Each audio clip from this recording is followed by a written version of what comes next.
During the reign of Augustus from 31 BC to 14 AD, senators, artists, authors, and others fell over themselves to show their allegiance to the regime.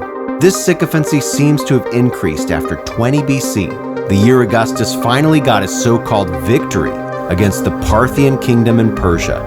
In reality, as we discussed last time, Parthia just returned some military standards, some prisoners of war, and added a bit of cash considerations. But Augustus made it seem like he had conquered the Parthian Empire itself, personally, a long-awaited sign of divine approval. But despite Augustus's attempt to project his reign as unquestioned and unifying, he in fact faced rebellion in many forms, from the culture to conspiracies. And as we'll see today, some of these were even rumored to have involved his own family members, even his own wife. The Augustan regime had some amazing highs. But if we look closer, we see the cracks in its glorious facade. And so begins this episode of the Pax Romana podcast.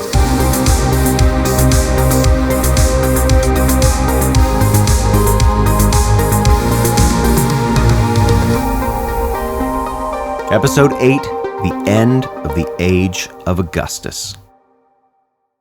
Augustus's reign was probably at its most fragile in the years before Parthia returned the battle standards, 23, 22 BC, those years.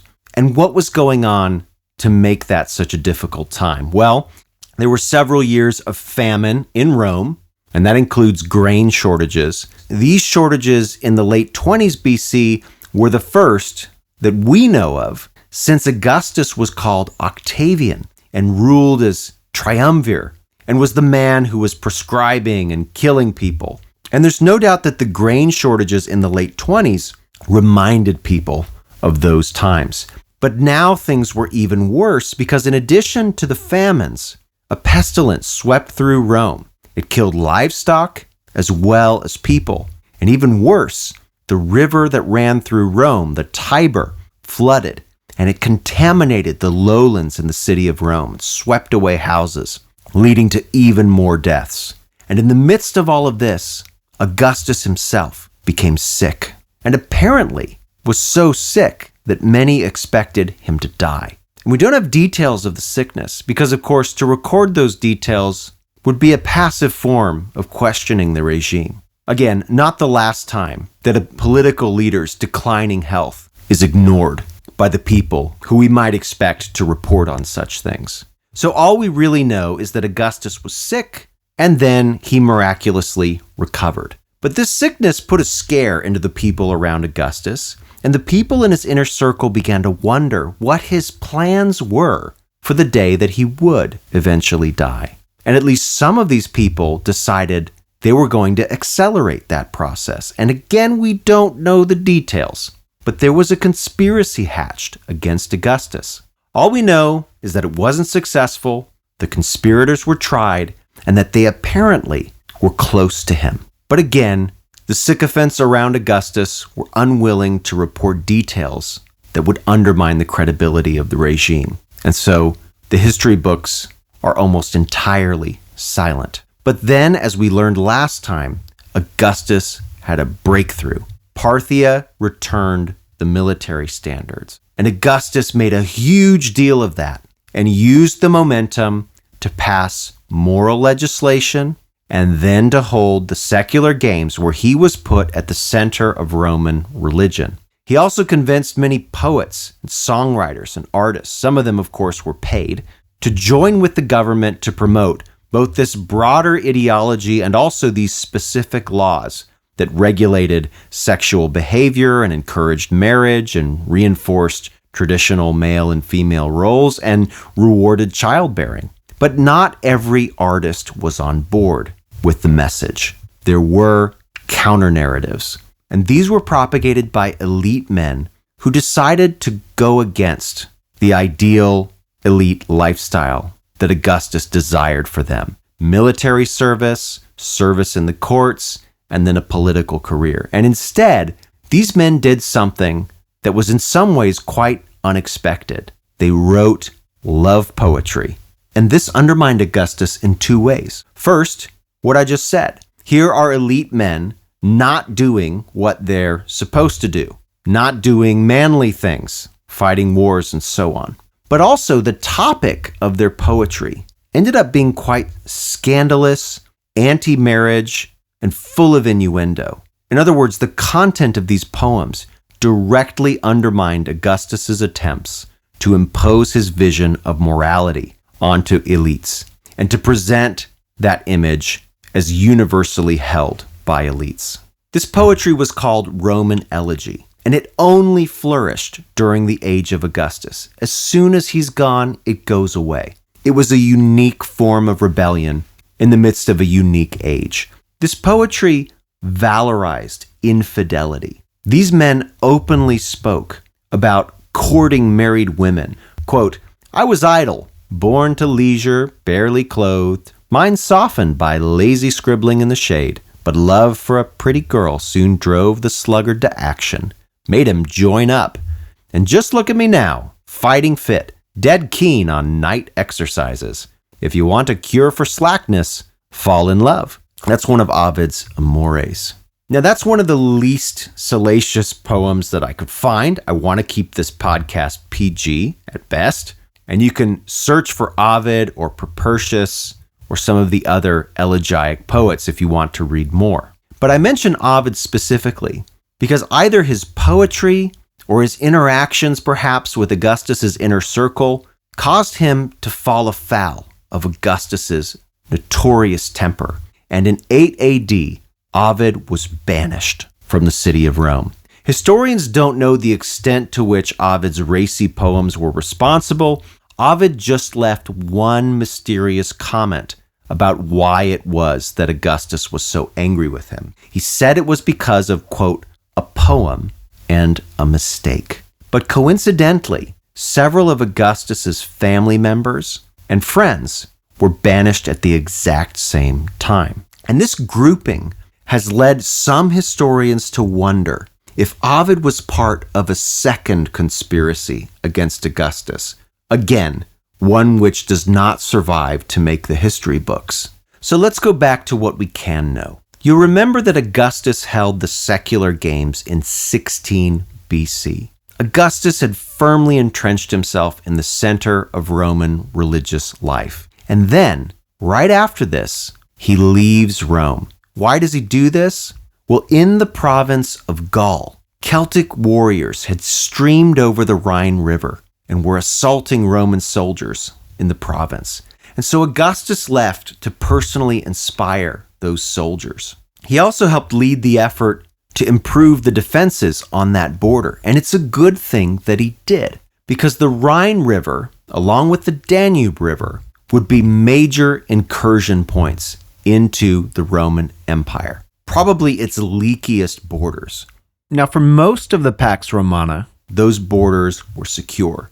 But the Pax Romana was bookended by major military activity in that region. Under Augustus, an army of Germans would inflict a jarring defeat on Roman soldiers on the German border. Historians believe around 20,000 Roman soldiers died in this battle, which would be known as the Battle of the Teutoburg Forest. The Romans were ambushed and killed by German troops led by a German named Arminius, who was formerly an ally and citizen of Rome. And with that defeat, the Romans would not again attempt to control territory beyond the Rhine River until the very end of the Pax Romana under the Emperor Marcus Aurelius. And we'll talk about that near the end of this podcast series.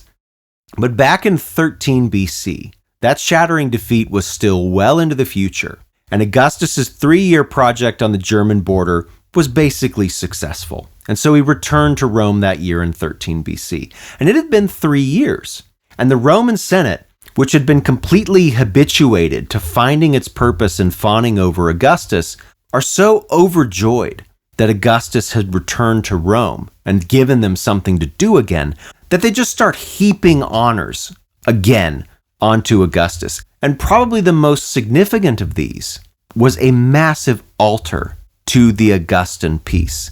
It's called the Ara Pacis, or the Altar of Peace.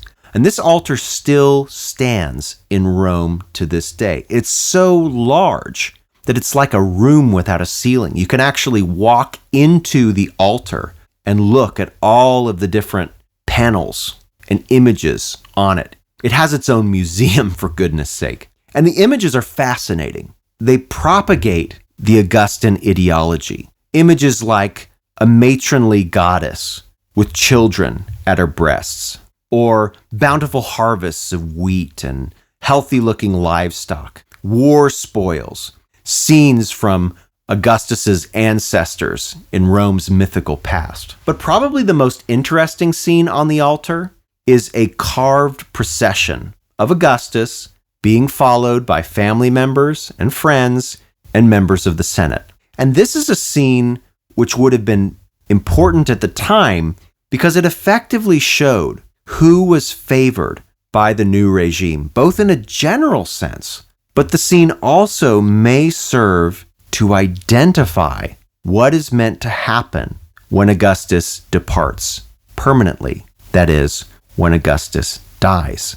Now, in 13 BC, nobody probably thought Augustus was going to die anytime soon. He was 50 years old, which isn't young, but it's not elderly either. But Augustus had faced several sicknesses and at least one plot on his life. And many people wanted to know what was going to happen when Augustus died. And from Augustus's perspective, he couldn't simply act like a monarch and just dictate some kind of succession plan. Part of the whole illusion of his government was to nominally restore the republic. And so it was kind of an open question. Were the different powers that Augustus held unique to him, and therefore they would die with him? And if that was the case, what would happen? Would all the pieces of power that he accumulated into himself just fall back apart and default back to the various Republican officials that they were taken from? Or could, in fact, this package of power be passed on to some kind of successor? And if so, how would that person or persons be identified? So Augustus needed to indicate what his plans were without being too heavy-handed about it. He needed to cover those plans in some traditions. And Augustus would find those traditions in his own life, in the way that Julius Caesar's legacy and name were passed on to him. And the circumstances were good for this kind of approach because, like Caesar, Augustus did not have a natural son. His wife, Livia, had sons from a previous marriage, but she never bore Augustus any children, despite 51 years of marriage. Augustus shows some preference for Livia's son, Tiberius, but at least early on, he doesn't seem to fit, at least directly, into any succession plan. Instead, Augustus prefers his own bloodline. But again, he doesn't have a son, so he uses his daughter, Julia. He has Julia marry his best friend and loyal general, Agrippa. Agrippa is adopted as Augustus's son, and coins would show Agrippa on one side and Augustus on the other, just like coins that showed Octavian on one side and Julius Caesar on another. So we have that same tradition being used to signal a preference for Agrippa. Now, Agrippa may have been intended as the designated heir all along. Certainly, he would accumulate over time many of the same powers that Augustus held. But the succession plan became even clearer when Agrippa and Julia began to produce sons. The first two of these sons were born fairly close to each other. Gaius was born in 20 BC, and Lucius was born in 17 BC. And Augustus decided to adopt both those boys as his sons. And here we're seeing what adoption is doing. Because for practical purposes, there's no need to adopt those grandchildren. They are already in Augustus's line by blood. But adoption is clearly more than that. Adoption is signifying the passing on of Augustus's name and his inheritance and probably his power. The adoption signals Agrippa is first in line, Gaius, and then Lucius after him. So even though Augustus wasn't outright saying it, He was using adoption to establish what was effectively a kind of modified monarchy. But very quickly, Augustus's plans for succession hit a snag. Agrippa unexpectedly died just 1 year after the altar of peace was dedicated, in the year 12 BC. Agrippa left behind his 2 older sons, Gaius and Lucius, and his wife Julia was still pregnant at the time. So after Agrippa had died, she then gave birth to his 3rd son, who was appropriately named Agrippa Posthumus, because of course he was born after his father died. Now, despite Agrippa's death, Augustus still preferred that line of succession. But the boys were not yet independent. They needed a father figure to help usher them through the final years into manhood. And Augustus had a man in mind who could fill that role. It was his stepson, Tiberius. And so maybe without thinking of the consequences, Augustus commanded Tiberius to divorce his wife. But what Augustus may not have known, or maybe just not cared about, was that Tiberius was deeply in love with his wife. So many Roman marriages were marriages of convenience, but the sources suggest that Tiberius loved his wife and that divorcing her brought him tremendous pain, and sent him into a marriage now with Julia, Augustus's daughter and Agrippa's widow, that was basically a loveless marriage. And Tiberius very quickly grew despondent and disinterested in Augustus's plans for him, despite the fact that Augustus heaped upon him a variety of honors, gave Tiberius military commands, consulships, even gave him bodily sacrosanctity, just like Augustus had had. But despite these prizes, Tiberius just did not get over the divorce, and eventually decided that he could not bear to stay in Rome when he could not be with the woman that he loved. Tiberius left the city of Rome, and he went to Rhodes in basically a self-imposed exile. He retired entirely for politics, and this was the second big blow to Augustus's succession plans. So Tiberius was now gone, and Augustus turned to supervising Lucius and Gaius directly. And we see in the imperial propaganda around this time a preference for those 2 boys on the coinage. Their images are put on Roman coins, and they're given certain titles that suggest a kind of inevitability that they will someday lead Rome. Titles like Princes of the Youth and Future Consuls. Gaius would enter manhood first, and on the year that he became a man, he was elected consul. And both Gaius and Lucius were also enrolled in the Senate as well. But then the 3rd snag happened. Julia, the boy's mother, in a loveless marriage with a husband that had left the city of Rome and essentially abandoned her, falls into a series of adulterous relationships. And Augustus, of course, needs his family, of all people, to uphold his moral legislation.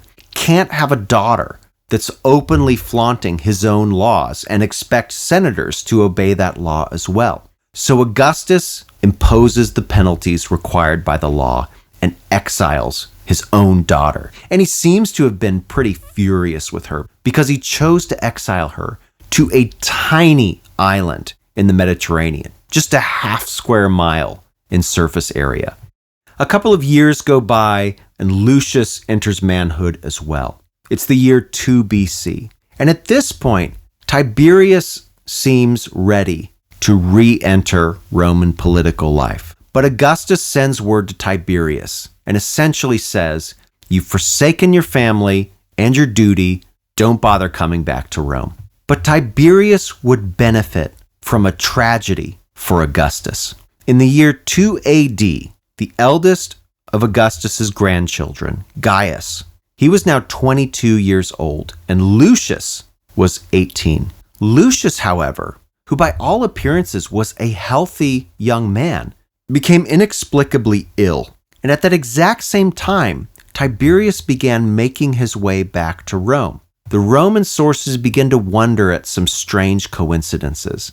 Tiberius returning to Rome, Lucius would die. and now Augustus had just two potential heirs left: Gaius, the eldest of Agrippa's children, and Postumus, the youngest. And as it turns out, just 2 years later, now Gaius, 23 years old, would take a wound on a military expedition in the east. And on his way back to Italy, that wound would fester. Gaius became very ill and ends up dying before ever seeing Rome again.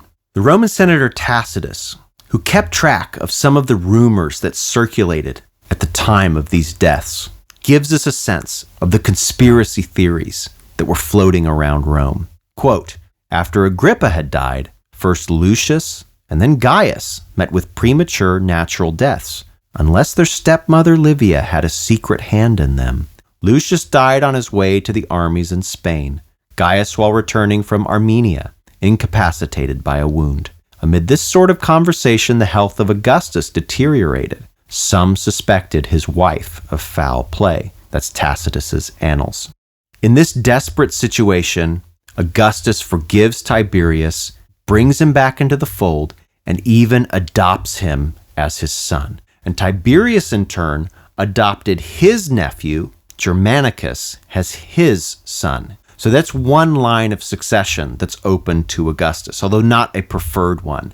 Augustus still also has Agrippa's third son, Agrippa Postumus. And Augustus does adopt him as a son at this time as well. But very quickly that relationship sours. As Postumus turns 18, Augustus finds himself increasingly disappointed in him. And eventually a rift develops between the two of them. It became so great that Augustus eventually rescinds the adoption, and he sent Postumus into exile. So now it's just Tiberius. And Tiberius responded well. He threw himself into soldiering. He led victorious armies along the German border. But as Tacitus says, Augustus's health was declining at the same time. And by the year 14 AD, Augustus was over 70 years old and eventually bedridden. His wife Livia realized that Augustus was probably not going to survive the year, and so she recalled her son Tiberius back to Italy. Tacitus tells us what he suspects happened. Quote, when Tiberius arrived, it's unknown whether he found Augustus alive or dead, for the house and neighboring streets were carefully sealed by Livia's guards. At intervals, hopeful reports were published until the steps demanded by the situation had been taken. Then two pieces of news became known simultaneously. Augustus was dead, and Tiberius was in control. That's Tacitus's Annals. Augustus, the man who began his political career as the unexpected heir to Julius Caesar, the man who then marched on Rome and forged an alliance between himself, Mark Antony, and Lepidus, and then defeated those two men along with Cleopatra to take sole power in Rome and rule for 4 decades. That man had finally died. And maybe his wife killed him, but I think he probably died of old age. Much of what Tacitus says, I think, could be safely dismissed as rumor and speculation, but not everything. We're told by 2 ancient sources that Augustus, right before he became bedridden, attempted to make a visit, perhaps to reconcile with Agrippa Postumus, his last surviving grandson. And maybe even that visit would result in Postumus being readopted into the family, and thus introducing an unforeseen competitor to Tiberius. The conspiracy theory is that Livia stopped this from happening by poisoning her own husband. And while I'm not sure that that is true, what is undisputably true is that right after Augustus died, an assassin was sent to the place where Agrippa Postumus was exiled, and Augustus's grandson was murdered. This was a death that looked like a dynastic murder. This murder was unquestionably beneficial to the regime. And so we just have to wonder. Tiberius needed to establish that he was in control immediately, and that's what happened. Tiberius became Rome's second emperor. But as we'll learn next time, Tiberius was no Augustus. In fact, very quickly, Tiberius's old reluctance and absenteeism would return. He disengaged with politics. And with so much about this new imperial government still undefined and unclear, there was plenty of scope for men to try their luck at ruling while the emperor was away. And we'll talk about some of those men on the next episode of the Pax Romana podcast. Thanks for listening to the Pax Romana podcast. For more information, including a list of primary sources and further reading, check the show notes. Music by Red Productions and Exocore. Follow Dr. Colin Elliott on X at ProfCPE or email colin@paxromanapodcast.com. Listen to more episodes on Spotify, Apple Podcasts, or just about anywhere podcasts are available. Stay tuned for the next episode of the Pax Romana podcast.